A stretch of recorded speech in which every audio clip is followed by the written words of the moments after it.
ಯಾದಗಿರಿ ಜಿಲ್ಲೆಯ ಹುಣಸಗಿ ತಾಲೂಕಿನ ನಾರಾಯಣಪುರ ಬಸವಸಾಗರ ಜಲಾಶಯದಿಂದ ಹುಣಸಗಿ ತಾಲೂಕಿನ ಬಲಪೀಡಿತ ಪ್ರದೇಶ ವಿವಿಧ ಬೇಡಿಕೆಗಳ ಈಡೇರಿಕೆಗೆ ಕರ್ನಾಟಕ ರಾಜ್ಯ ರೈತ ಸಂಘ ಹಾಗೂ ಹಸಿರು ಸೇನೆ ಚನ್ನಪ್ಪ ಪೂಜಾರಿ ಬಣ ತಾಲೂಕು ಸಮಿತಿ ಅಧ್ಯಕ್ಷ ಬಸವರಾಜ್ ಜಡಜಳ್ಳಿ ನೇತೃತ್ವದಲ್ಲಿ ತಹಶೀಲ್ದಾರ್ಗೆ ಮನವಿ ಸಲ್ಲಿಸಿ ಒತ್ತಾಯಿಸಲಾಯಿತು. ಮುಂಗಾರು ಬೆಳೆ ಕೊರತೆಯಿಂದ ತಾಲೂಕಿನಲ್ಲಿ ರೈತರು ಸಂಕಷ್ಟಕ್ಕೆ ಸಿಲುಕಿದ್ದು ಅಲ್ಪ ಪ್ರಮಾಣದಲ್ಲಿ ಬಿತ್ತನೆ ಮಾಡಿರುವ ಸಜ್ಜಿ, ಸೂರ್ಯಕಾಂತಿ, ಹತ್ತಿ ಹಾಗೂ ತೊಗರಿ ಬೇಳೆಗಳು ಒಣಗುವ ಸ್ಥಿತಿಗೆ ತಲುಪಿವೆ ಎಂದು ಆಗ್ರಹಿಸಿದರು.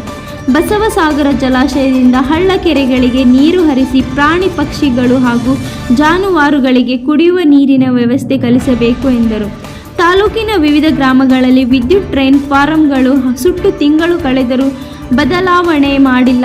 ಇದರಿಂದ ರೈತರು ಬೆಳೆಗಳಿಗೆ ನೀರು ಉಣಿಸಲು ಸಾಧ್ಯವಾಗದೆ ತೊಂದರೆ ಅನುಭವಿಸುತ್ತಿದ್ದು, ತಕ್ಷಣ ಹೊಸ ಟಿಸಿಗಳನ್ನು ಅಳವಡಿಸಬೇಕು ಎಂದು ವಿವಿಧ ಬೇಡಿಕೆಗಳ ಈಡೇರಿಕೆಗೆ ಕರ್ನಾಟಕ ರಾಜ್ಯ ರೈತ ಸಂಘ ತಾಲೂಕು ಸಮಿತಿ ಅಧ್ಯಕ್ಷ ಬಸವರಾಜ್ ಜಡೇಜಳ್ಳಿ ನೇತೃತ್ವದಲ್ಲಿ ಹುಣಸಗಿಯಲ್ಲಿ ಒತ್ತಾಯಿಸಲಾಯಿತು.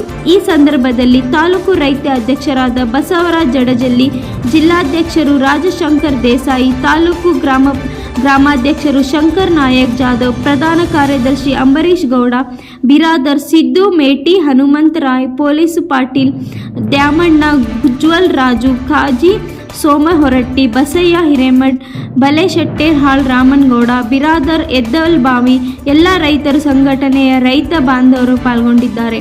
ವರದಿ ಕ್ಯಾಮರಾಮನ್ ಲಾಲ್ ಸಿಂಗ್ ರಾಥೋಡ್ ಜೊತೆ